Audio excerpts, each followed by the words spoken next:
নমস্কার সবাইকে। কেমন আছেন সবাই? সবাইকে জানাই শুভ মকর সংক্রান্তির শুভেচ্ছা। আজ তো সবাই পিঠে বানাবেন কি তাই তো? আমিও ওই পাটিসাপটা আর একটু পায়েস বানিয়েছিলাম। পাটিসাপটার রেসিপিটা আপনাদের সাথে শেয়ার করছি। রেসিপিটা শেয়ার করার কিছুই নেই, সবাই কম বেশি জানে। তবে আজ আমি এটা বানিয়েছি তাই এটাই শেয়ার করলাম। পাটিসাপটার জন্য আমি নারকেল আর গুড়টা আগের থেকে রেডি করে রেখেছিলাম। নিয়ে নিলাম সুজি আর চালের গুঁড়ো। সুজি আর চালের গুঁড়ো যেই পরিমাণে দেব ঠিক তার ডবল পরিমাণে ময়দা নেব।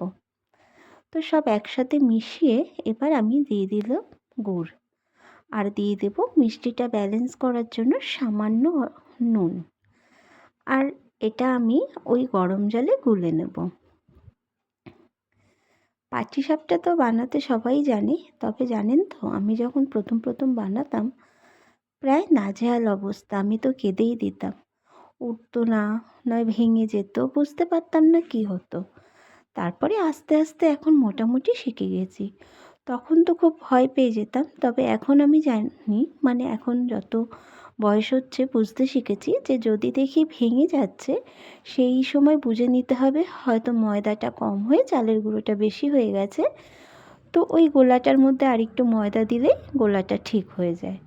ওটা এখন বুঝতে পারছি, কিন্তু আগে তো বুঝতে পারতাম না। আগে তো কেঁদেই ফেলতাম যে অত জিনিস হয়তো আমি নষ্ট করলাম। যাই হোক, নারকেলটা আমি গুড় দিয়ে জাল দিয়ে দিলাম। এখানে তো ওই নাড়ুর মতো অতটা পাক দিতে হয় না, সামান্য একটু জাল দিয়ে নিলেই হয়ে যায়। এবার লিকুইডটাও দেখুন আমি ঠিক এইভাবে গুলে নিয়েছি। আর হ্যাঁ, এই যে বেগুনের বোটা, আমি কিন্তু এর পিছন আজও ছাড়িনি। এখন তো সবাই ব্রাশ দিয়ে ব্রাশ করে নেয়, কিন্তু আমার না পিঠে করার সময় এই বেগুনের বোটাটা দিয়ে তেল দিতে ভালো লাগে।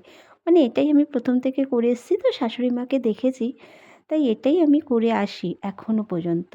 আমার ভালো লাগে, যেন মানে ওটা একটা আমার কাছে আবেগ, আমার খুব পছন্দ ওটা।